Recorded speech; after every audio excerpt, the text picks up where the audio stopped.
السلام عليكم ورحمة الله.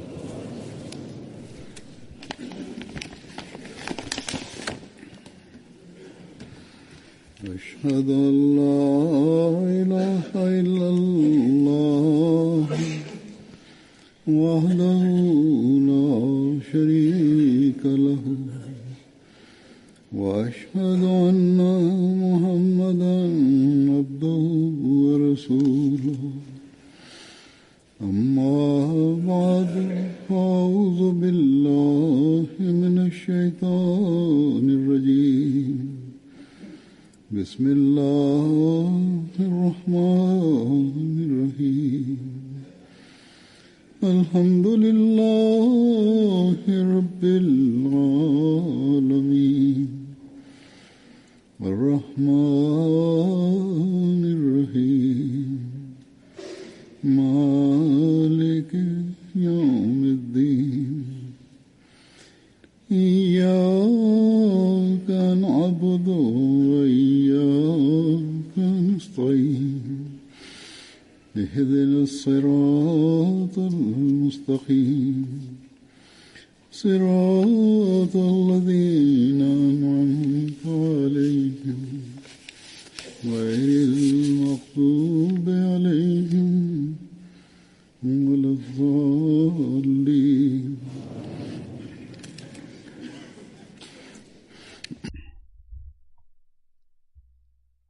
Huzur kaže u zadnjoj hudbi petkom: ja sam spomenuo o ashabu Amaru. Neki pripovjedanje i navodi su ovdje koji ću ja danas iznijeti. Hazret Hasan radijallahu anhu prenosi da je Hazret Amar bin Jasir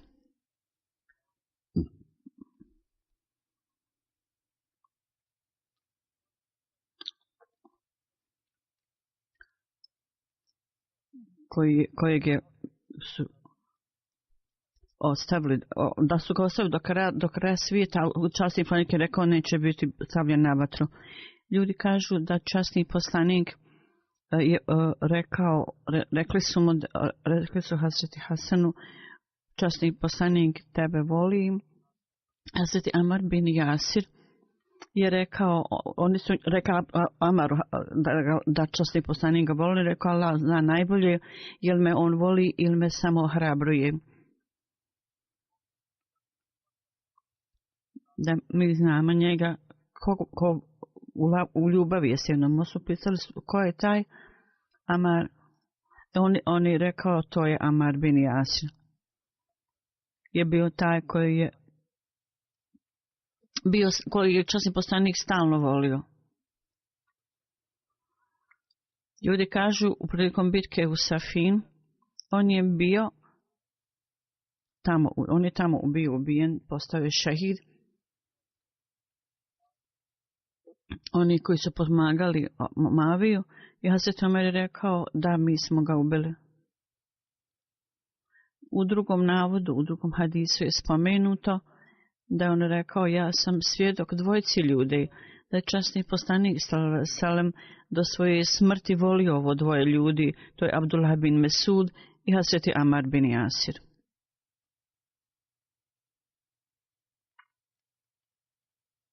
Abu Bekr bin Muhammed bin Hazm prenosi od svog oca, kad je Amar bin Jasir bio ubijen, kad je postao šehid, onda su ljudi došli Amr bin Alasu i rekli su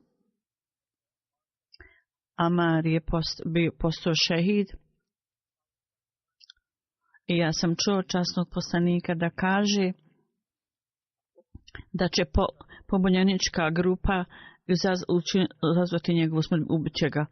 On je bio vrlo dobro i ustao je i otišao je Hazreti Muaviji. Hazreti Muavija je pitao šta je, u čemu je stvar. On je rekao Hazreti Amar bin Jasir je ubijen. I Hazreti Muavija je pitao ubijen je, pa šta o tome? Ovaj čovjek je rekao, sam čuo da je časni poslanik rekao da će pobunjenička grupa ga ubiti. Muavija je rekao, ako smo ga mi ubili,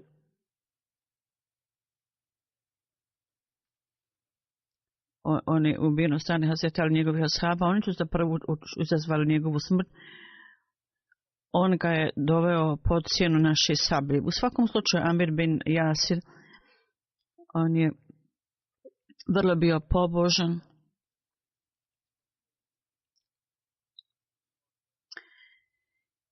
A međutim, Muavija nije pokazao nekakve važnosti tome. U svakom slučaju ima nekih ashaba koji su bili jako zabrinuti. Ako su imali i kako da prenesu, ako su čuli nešto da je časni poslanik spomenuo, ako je bilo ga dao upozorenje ili dao radosnu vijest o tome, oni su to prenosili. Hazreti Ajša u pogledu Amara kaže, on je od glave do pete bio ispunjen vjerom, Hazreti Ajša je rekla. I Hazreti Hubab došao Hazreti Omeru, kad mu je Hazreti Omer rekao, dođi bliže meni. Niko ne zaslužuje više ovaj skup osim tebe, osim Amara. Onda je Hazreti Hubab pokazao znakove povreda na svom tijelu koji su mu nametnuli idolopoklonici. Tako Hazreti Omer odao mu počast jer u ranim vremenima on je jako puno podnosio patnju. I također spomenuo u pogledu Hazreti Amara da je jako puno također podnosio patnje i bol i mučenja zbog vjere. Hazreti Amar bin Jasir ima jedan hadis i pripovjedanje o ubistvu Hazreti Alija i u pogledu Hazreti Amar bin Jasir on prenosi, kaže jedan put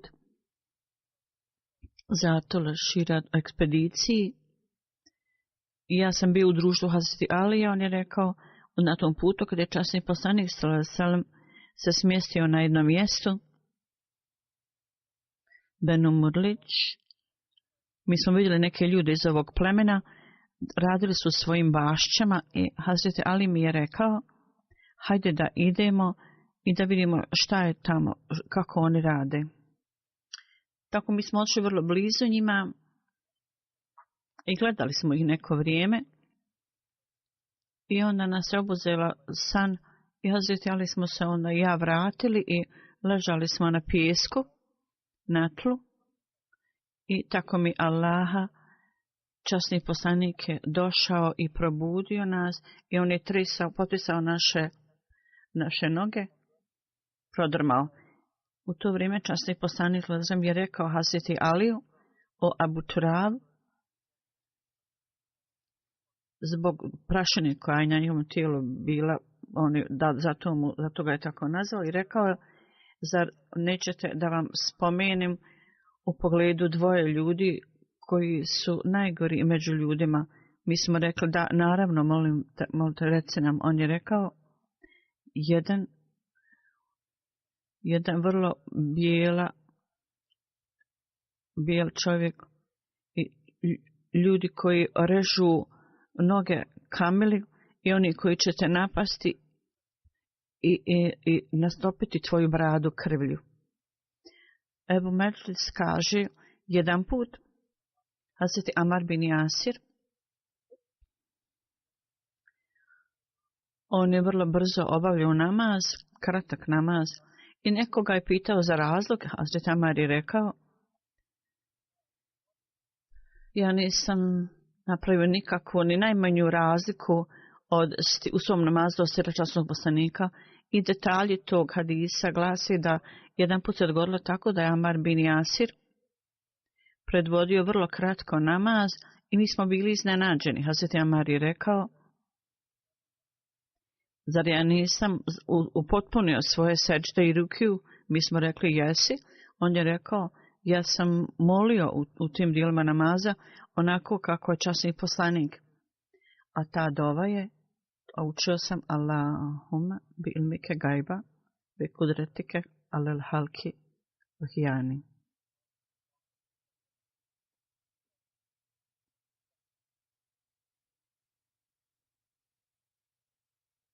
Ovo znači, o Allahu, ti znaš nevidljivo i ti imaš moć nad svim stvorenjima.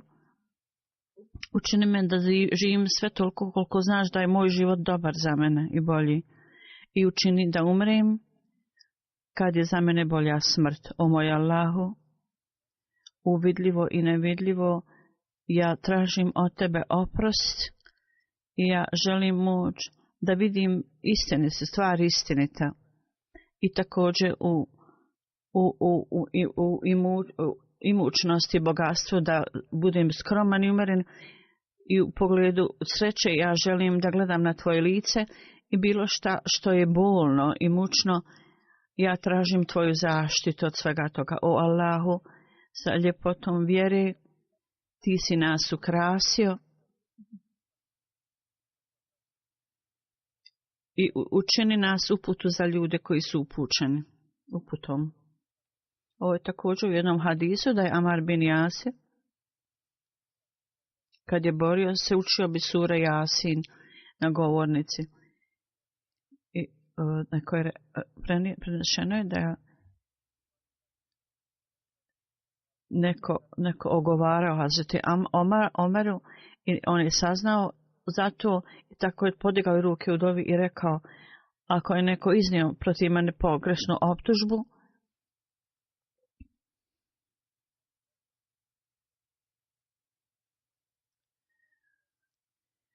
treba da to kaže. Amar bin Jasir je bio osoba koja je uglavnom šutio i vrlo malo je govorio i rekao, ja tražim zaštitu bilo kakvog iskušenja, bilo kakve vrste kušnje. Esma bin Ebi Suvara kaže, ja sam došao u Medinu i molio sam Allaha, Allah podare mi društvo pobožnog čovjeka i Allah dželešanuhu mi je dao društvo Hazreti Ebu Hureyre.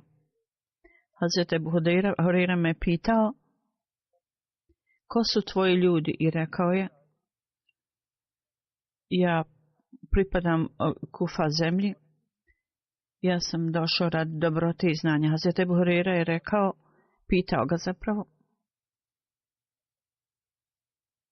osoba čija dova bude primljena je Sabit bin Akas i onaj koji je nosio cipale časnog poslanika je Abdullah bin Mesud,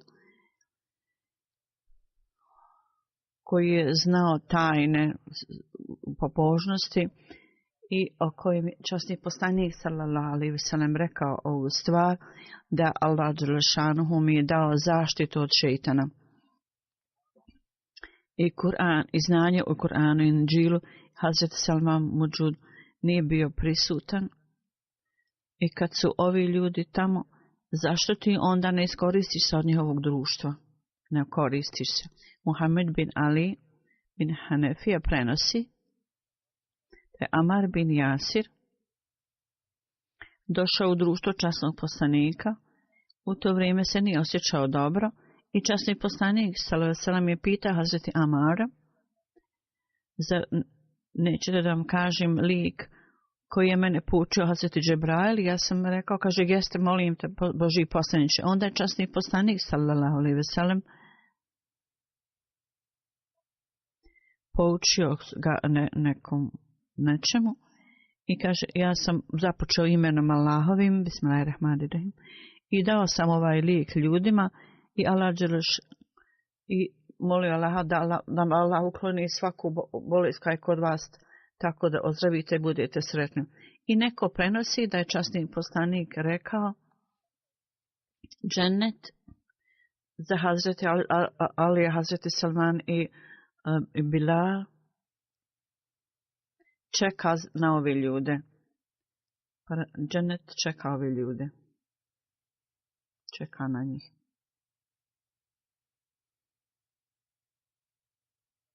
Hazreti Uzejfa radijallahu anhu prenosi, kaže, mi smo sjedili u dušu časnog poslanika i on je rekao, ja ne znam koliko ću dugo ostati među vama, tako poslije mene, slijedite ove ljude poslije mene, Ebu Bekir, Hazreti Omer, i također slijedite put Amara i šta god Ibn Mesud kaže, to prenesite.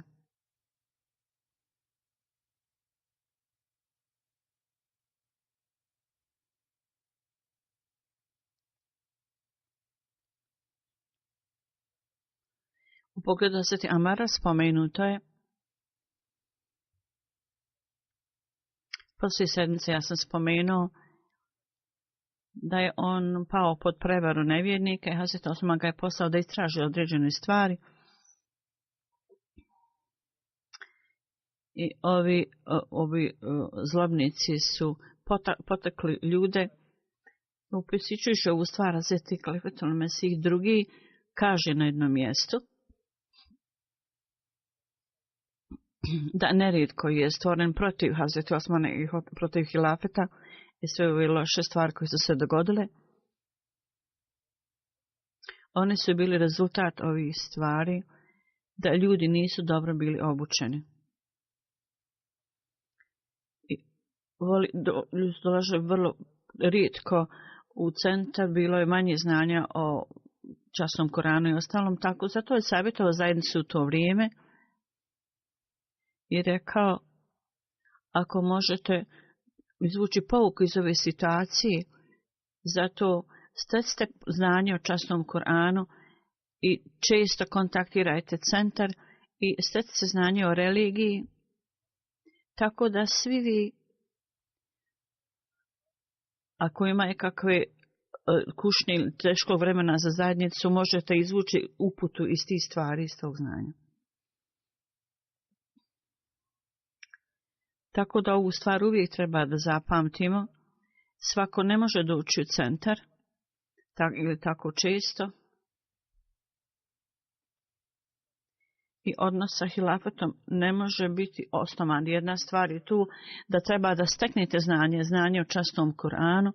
Ovo je posve moguće za svakog pojedinca i dostupno je da Allah dželešanu u ovo vrijeme i ovo doba kroz MTA Allah je nam je dao sredstva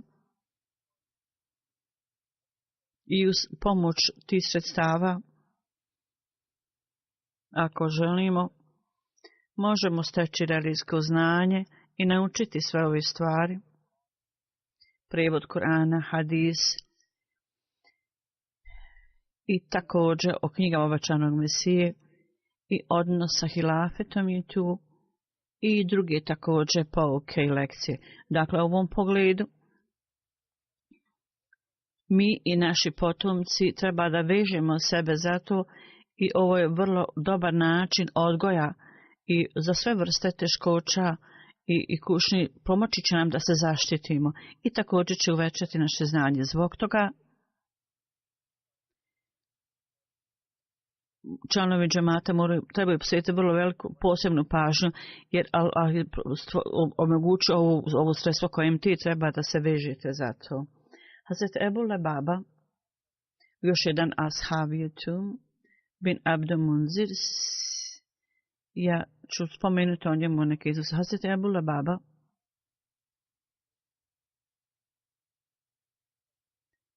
ima razlika u njegovom imenu. Neki ljudi kažu da je njegove bilo Bešir ili Al-Faiz, Lama za Mahširi. Prema njemu oni su napisali ime Nevan. U svakom slučaju on je bio iz plemena Osk i Beti Ukba. Pridružio se i u vrijeme ekspedicije na Bedru.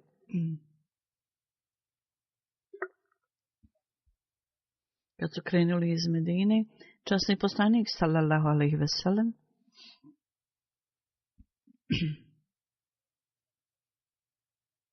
Abdullah bin Mektum je bio određen za amira iza njega u njegovom odsustvu.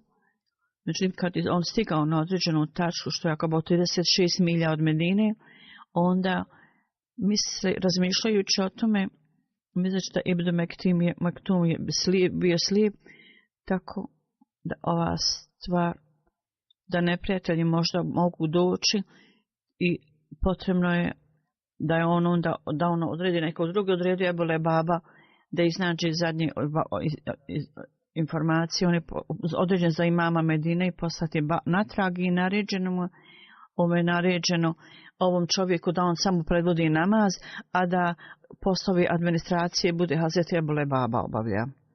U svakom slučaju na ovaj način on se vratio, Ebu Lebaba se vratio I Isak kaže da je časni poslanik sallallahu alejhi ve sellem dat mu je udio ratnog plijena. I časni poslanik sallallahu alejhi ve sellem je u to vrijeme Hazreti Ali i Ebu Lebaba. Oni su skupa jahali jedan pored drugog i Hazreti Lebaba je insistirao i tražio da ide pješke, a da časni poslanik jaše na kamele. Međutim, časni poslanik se nije složio s tim i smijući rekao se, ti nisi snažniji od mene u hodu, niti sam ja manje željan da dobijem nagradu od Allaha dželešanu. Posle ekspedicije na Bedru, časni poslanik sallallahu alejhi ve sellem odredio je Zaid bin Harsa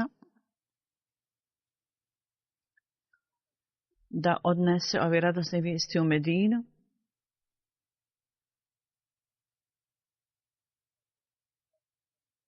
I u vrijeme kad je stigao na mjesto da predvodi namaz, tako on je pozvao dva sina Arabije i Ebu Džehel i Bakri, Omar bin Esfeld, sa svoje jahalice. Menan bil Half, svi su bili ubijeni. To je tada vjerovatno bila ta radosna vijest koju je on prenio i jašuće većina jave. I rekao je da koliko mnogo ljudi zarobljeno. Ljudi nisu vjerovali Zajad bin Harsu šta je on rekao. Mislili su da on možda se vratio poražen i da su ljudi ljuti da to čuju. I da zato tako govori. Među licemjera bio je jedan koji je rekao Sama bin Zaidu, tvoj učitelj i ljudi koji su odšli tamo, svi su bili ubijeni. Neko je rekao Ebu Lebavi, tvoji ashabi, svi su se razbježali i nikad se više neće okupiti. I Muhammed sallallahu alejhi ve sellem, da je on lično je rekao i svi njegovi vrhunski ovi ashabi su svi ubijeni. Ovo je njegova kamila, mi to znamo.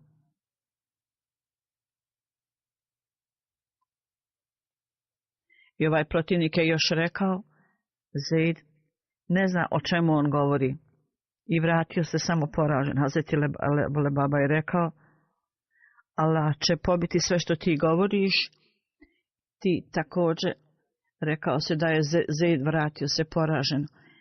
Soma bin Zaid kaže, ja sam pitao svoga oca u privatnosti, što god ti kažeš, je li to istina? Hazreti Zaid je rekao, moj sine, tako mi Allah, što god ja govorim, istina je. Hazreti Osama kaže, moje su stope očale kad sam to čuo. Hazreti Ebu Lebaba, kakvu predanost imao časnom poslaniku, prenesen je jedan događaj o tome, da u 15. godini po hidžri časni poslanik sallallahu alejhi ve sellem, nakon što je završila se bitka kod rovova, kad se vratio, samo što je skinuo svoje oružje i kupao se, bilo mu je rečeno, Allah mu rekao kroz viziju, da ukoliko odluka o izdaji ne bude odlučena, svi ljudi treba da idu prema tvrđavi, da tamo udovoljen namaz. Na početku Jevreji su pokazali oholost na početku. Međutim, protokom vremena oni su ojačali okolinu svoje tvrđave i kasnije su se konsultovali sa jedan s drugim šta treba da urade. U svakom slučaju oni su odlučili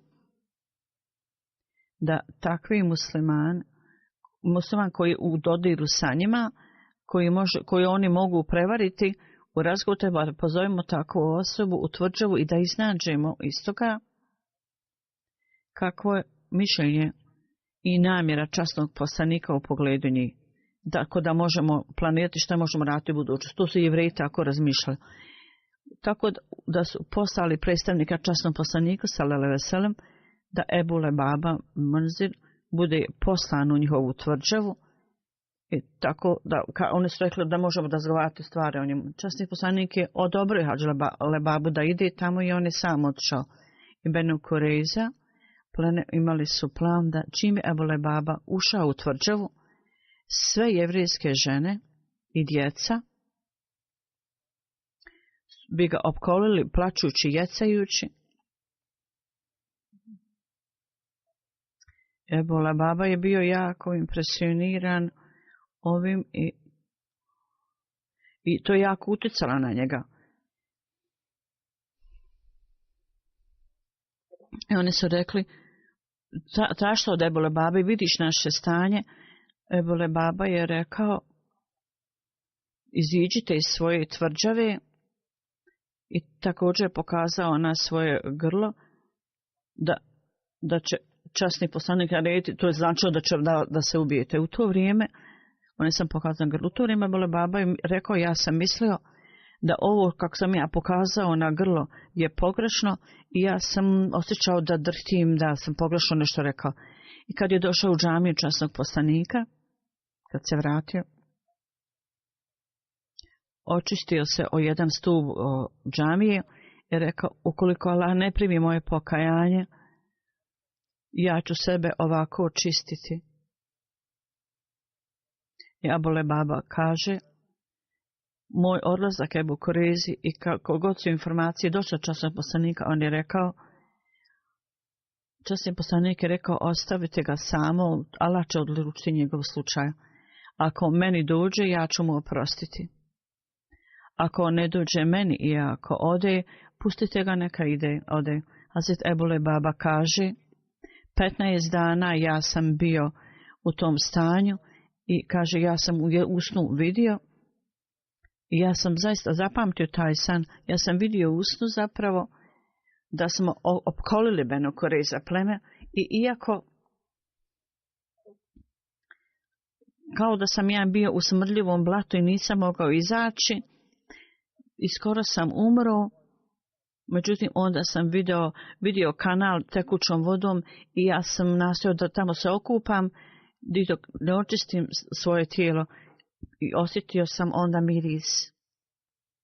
On je otišao Ebu Bekiru da traži interpretaciju ovog sna. Ebu Bekir je rekao, značenje da ćeš ti patiti određenu situaciju u kojoj ćeš jako podnositi bol, ali bit ćeš izbavljen iz toga. I Hazreti Lebab kaže, ja sam zapamtio šta mi je Hazreti Ebu Bekir rekao, ja sam se nadao da će biti primljeno moje pokajanje. Hazreti Umi Selma kaže da Ebu Lebaba primanje pokajanja, ta vijest je došla časnom poslaniku kad je on bio u mojoj kući, rekla je, i ona kaže,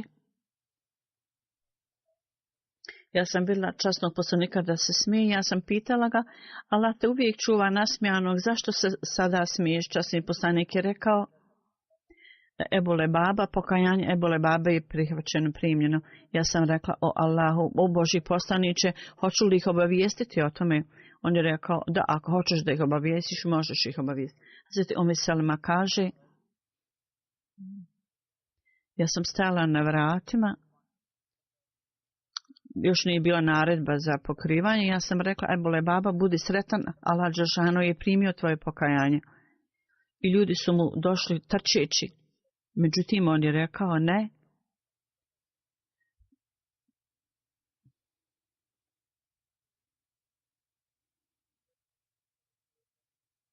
Časni poslanik je otišao da klanja namaz i on je svojom rukom otvorio, razvezao kanafu i nešto i prišao časnom poslaniku i rekao, ja želim da napustim selo gdje sam ponoćio ovaj grijeh i ja ću ostaviti svoj imetak radi Allaha, sve što imam. Časni poslanik je rekao, samo 1/3 sadake je dovoljno. Tako da 1/3 imetka on je dao i napustio svoj pradjedovski dom. Detalje o tome Hazret Kalifatul Mesih II je spomenuo, osim ovih detalja, on je dao još detalja i kaže, poslije, nakon što je ova stvar sa ovim plemenom jevrijskim Bukareza bilo riješeno, ovo je nešto vrlo važno, da je časni poslanik rekao svojim ashabima, nemojte odmarati kod kuće, nego ne stigte do tog plemena do navečer. I Hazreti Ali je također rekao, i tražite od njih, pitajte zašto su izigrali ovaj dogovor koji su napravili. Umjesto da tražite oprosti, da vam bude žao zbog toga da se izvinete, oni su počeli da koriste vrlo lužan jezik za Hazreti Ali, njegove ashabe i časni poslanik, sallallahu alejhi ve sellem, i ženski članovi porodice također su počeli da ružno govore i da ga vređaju. Tako da mi ne znamo šta to ima s nama. Hazreti Ali je uzeo taj odgovor i vratio se u to vrijeme. Za to vrijeme časni poslanik je skupa sa svojim ashabima išao na određeno mjesto i kako su vredi Hazreti Ali, časni poslanik, njegove žene i kćerke su također, jevrijske kćerke koristili su vrediv jezik. Hazreti Ali, iako je bio povrijeđen ovim riječima, rekao, o Božji poslaniče, zašto da ti ideš tamo među njih, mi ćemo voditi brigu o tome, molim te vrati se natrag. Časni poslanik je rekao, ja osjećam da ovi ljudi vrijeđaju, iako ne želite vi da čujemo ove uvrede. Hazreti Ali je rekao, da, u tome je stvar. Časni poslanik je onda rekao, u čemu je onda stvar? Ako mene pa uvrede, Hazreti rekao, oni su vrijeđali njega još više. Onda je on ipak odšao pred tvrđavu Jevreja, međutim oni su se zaključali unutra, u tvrđavi počeli da se bore sa muslimanima i također su žene uzeli učešće u ovoj bici. Tako je bilo nekih muslimana koji su sjedili na zidu tvrđave i neke žene su bacale kamenje i ovi vojnici su bili ubijeni. Međutim, posle ove opsade nekoliko dana, Jevreji su uvidjeli da ne mogu izdržati, ne mogu se doprijeti. Njihov vođa je rekao, oni želi od časnog poslanika da on pošalje Ebu Lebabu koji je bio tamo, koji je bio vođa Kes plemena, da on bude poslan, da se one savjetuju s njim. Tako časni poslanik poslao ga i Jevreji su pitali za savjet. Je li slučaj takav da časni poslanik će prihvatiti, hoće se časni poslanik složiti šta god on kaže, ćemo se mi složiti s tim? On je rekao da. Međutim, on je također pokazao na svoj vrat što je ukazivalo na ubijstvo. Tako da časni poslanik nije spomenuo nikakvu odliku do tog momenta. Međutim, Ebu Lebaba, misleći u svom srcu da kazna za njihov pristup ništa nije drugo nego ubijanje, tako bez mnogo razmišljanja kroz pokazivanje ovog znaka, on je rekao nešto što je postalo rezultat njihovog uništenja. Rezultat toga je bio da su Jevreji bili uništeni i ovi ljudi s ciljem da se napravi dogovor s tim poslanikama, oni su odbili to, da su se složili sa odlukom časnog poslanika, kao što su drugi jevrejska plemena, dala bi im kazna da napuste Medinu, samo toliko. Međutim, to je bila njihova nesreća da su oni rekli, mi se ne slažemo i nećemo prihvatiti odluku. Sad bin Maz, mi ćemo prihvatiti njegovu odluku, šta god on odluči, mi ćemo se s tim složiti. Međutim, u to vrijeme Jevreji se nisu složili i rekli su, naša nacija je bila izdana i iz ponašanja muslimana mi vidimo da je njihova religija istina, to pokazuje. Međutim, ovi su napustili našu religiju, primili su islam. I jedan vođa tog plemena, on je rekao svim ljudima, vi ste izigrani ili postanete muslimani ili plate kaznu. Oni su rekli, mi nećemo postati muslimani, nećemo platiti kaznu.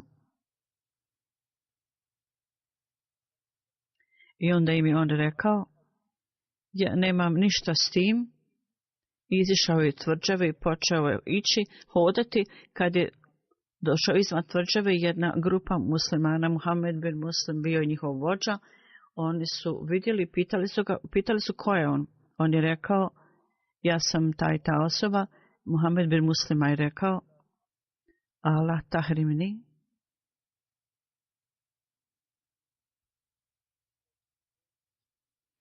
To znači idite mirno i molite o Allahu. Nemoj nas nikada lišiti da slijedimo odluke pobožnih ljudi. I ova osoba se kaje zbog dužnosti, naša je dužnost da mu oprostimo. Ja sam ga pustio da ide, da me Allah uvijek osposobi da radim ovakvu vrstu stvari. Časni poslanik kad je saznao, nije prekorio Muhammed, zašto ga je pustio da ide, nego je zapravo to cijenio. Spomenuto je da je časni poslanik, sallallahu alejhi ve sellem,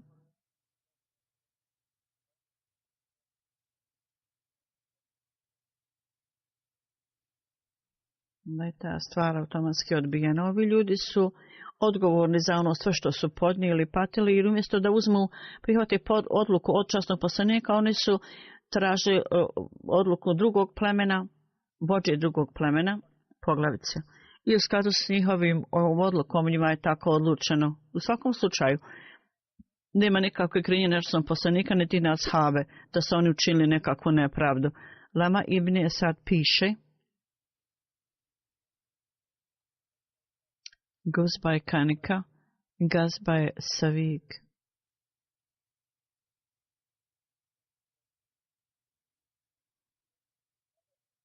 On je imao čast da služi kao zamjenik časnog poslanika u Medini. U jednom putovanju on je bio sa časnim poslanikom i Amar bin Auf, njegovo pleme je, on je držao zastavu svog plemena. I Abu Lebaba je učestvovao u bitci s časnim poslanikom, sallallahu alejhi ve sellem, i u pogledu njegove smrti spomenuto je, prema nekim ljudima Hazreti Abu Lebaba u toku perioda Hazreti Alija, neki kažu u toku perioda Hazreti Osmana. Jedno mišljenje je da je poslije 15. godine hidžre, da je živio do tada, se Ibn Musab prenosi, da je Hazreti Abu Lebaba kaže da je časni poslanik, sallallahu alejhi ve sellem, molio za kišu jednog petka i rekao, to isto u prevodu, o Allahu, molim te, daj da nam kiša padne, donesi nam kišu. Hazret Abu Lebaba je ustao i rekao, o Božji poslaniče, nije bilo nikakvog oblaka na nebu. Časni poslanik je rekao, ti si rekao, Allahu daj nam kišu. I Abu Lebaba kaže, onda smo mi vidjeli da kiša dolazi i došli su oblaci kiša. Časni poslanik je onda predvodio namaz i rekao, Ansar su došli Abu Lebabi i rekli, o Abu Lebaba, tako nam Boga, ova kiša neće prestati dok ti u skladu sa govorom časnog poslanika sa svojim odjećom da skineš odjeću i da izađeš napolje bez odjeće sa golim tijelom. I on je počeo da svojim odjećom zaustavlja tok vode i Abu Lebaba, njegov unuk,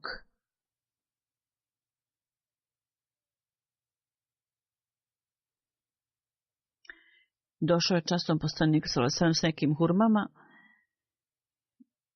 Časni poslanik je rekao, o Abu Lebaba, šta imaš? Hazret Abu Lebaba je rekao, o Božji poslaniče, ovo je moj unuk.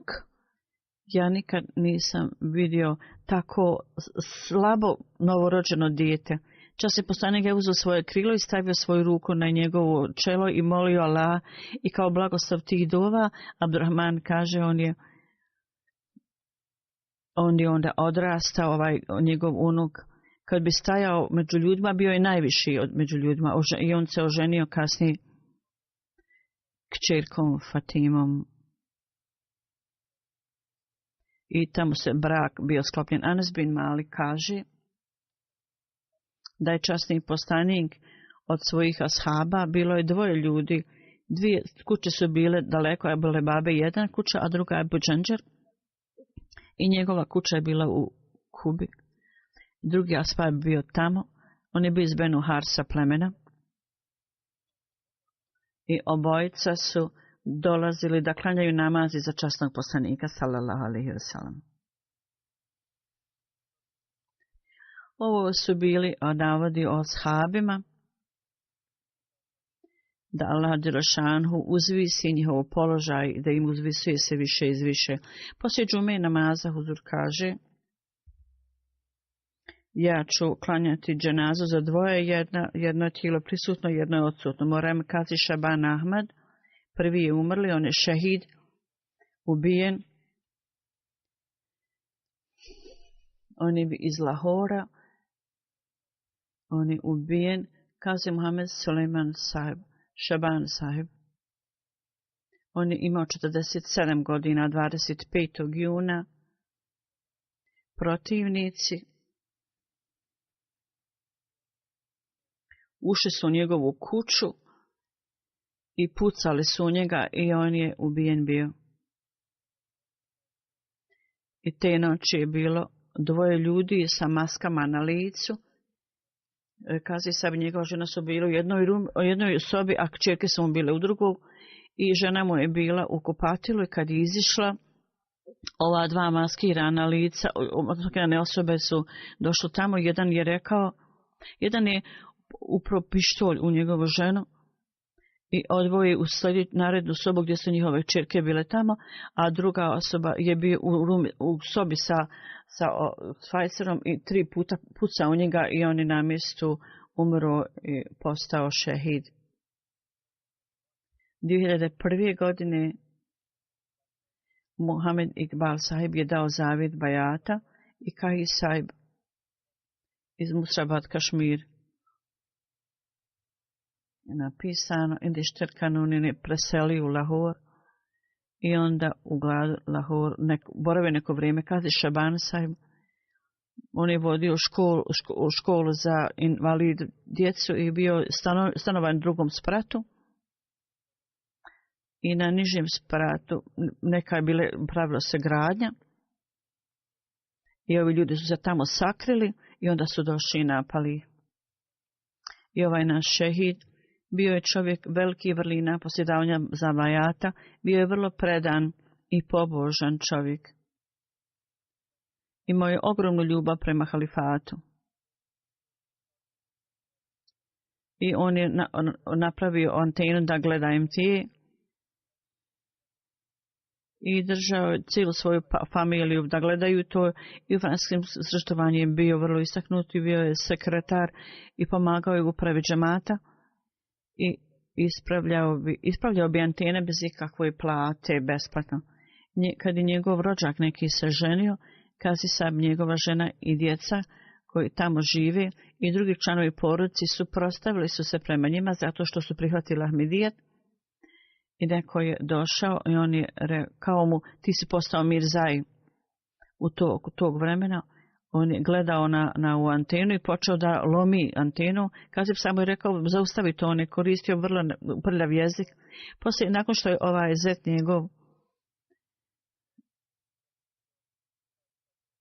pošto je njegova sestra bila njegova žena, onda njegova žena, to je sestra od ovog, rekla: ja sam također Ahmedi, ja sam muslimanka. I ja vjerujem da je Kazi Sahib također musliman i ja neću nigdje ići s tobom. Njegova žena je rekla dalje da su mu neprijatelji prijetili njenom mužu i bio jako zabrinut i nekoliko dana je bio vrlo tih i nije izlazio iz kuće. I također tražio od žene i rekao: ako se nešto dogodi, ti obavijesti predsjednika našeg ogranka. Tako da odmah poslije ubistva ona je obavijestila džemat. I tako pokazalo jako veliku čvrstotu uprkos činjenice da su svi njeni neahmedi i rodbina došli. Žena je rekla: Ahmedi će klanjati dženazu i također će sahraniti tijelo. Tako neki neahmedi rodbina došli su Bajatul Nur na dan dženaze, međutim nisu klanjali tamo dženazu. Kazi Sahabova žena i djeca otišli su u Kyrgyzstan na grob i žena Šahnaz Sahiba, ona ima 40 godina i Kiren 19 godina kćerka i druga kćerka je 18 godina i Melajka, treća kćerka 11 godina, od 3 kćeri ostavi iza sebe na šehid. Oni su malo slabi. Sada da Allah Đelešanuhu lično pazi na njih i da ih spasi od svih vrsta briga i da Allah uzdigne položaj Kazi Sahiba. Druga dženaza koje je tijelo prisutno ovdje je za Amatul Hai Begum Sahiba, kćer Sejid Mohamed Sahiba, koji je umro 23. marta, 100 godina, ali najrađen. Sejid Muhusab imao je vrlo dobre vrline. Jedna od njih je, iako nije bio ashab, Hazrat Khalifatul Mesih drugi odobrio mu je da bude sahranjen u grobi ashaba. I druga vrlina im je bila, u Sabe Ahmad je zapisan da Sejid Mohamed Sahiba zadnjih 42 godine najsretnija osoba čija dženaza je tačno na istom mjestu i u tom dijelu gdje Hazreti Mesih alejhi selam tijelo je bilo tamo.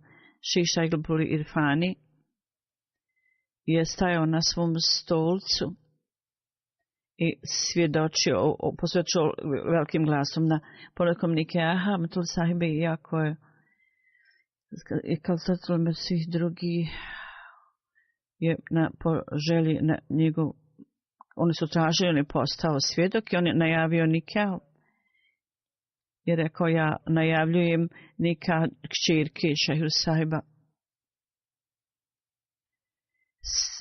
sa njenim jednim rođakom. Ovo je također zbog predanosti Hol Sahiba. I ja sam mu pisao, ti se oženi u Hedrabad, međutim njegova želja je bila da se njegov brak sklopi u Kadijanu, tako da imaju motivaciju da dođu u Kadijan. Mohamed Yunus Sahib iz Karnala, koji je vrlo blizu Delija, to mjesto Delija, ali mnogo bliže Kadijanu u poređenju sa Hedrabadom. Njegova familija je vrlo pobožna i žene ove porodice i djevojke te porodice vrlo imaju blizak odnos s našim ženama i djevojkama. Izgleda kao jedna familija, tako su bliski između sebe i mi smo jako neformalni s njima i mi smatramo njihove dobre stvari tužne kao naše da su. Amatul Hai nikah njen je bio 1000 rupija i ja sam to najavio, proglasio sa ovom osobom i ovo je bilo dogovoreno. I Sejid Sahib, i on kaže da je Sejid Sahib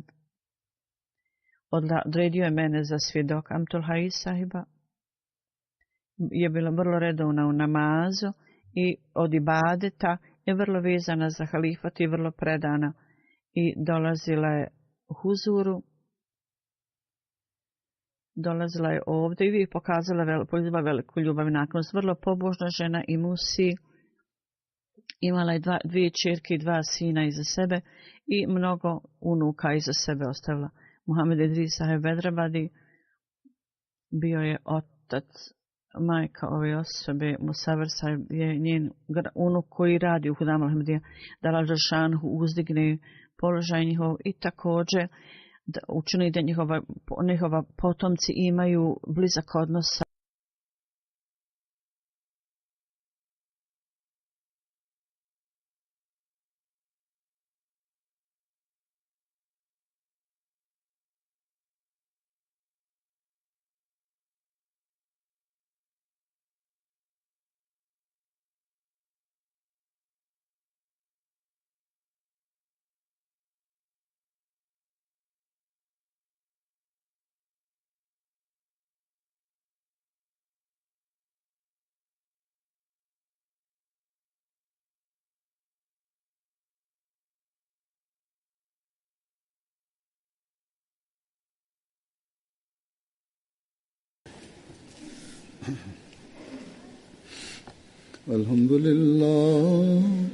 الحمد لله نحمده ونستعينه ونستغفره ونؤمن به ونتوكل عليه ونعوذ بالله من شرور أنفسنا ومن سيئات أعمالنا من يهده الله فلا مضل له ومن يضلل فلا هادي له ونشهد أن لا إله إلا الله ونشهد أن محمدا عبده ورسوله عباد الله رحمكم الله إن الله يأمر بالعدل والإحسان وإيتاء ذي القربى وينهى عن الفحشاء والمنكر والبغي يعظكم لعلكم تذكرون اذكروا الله يذكركم وادعوه يستجب لكم ولذكر الله أكبر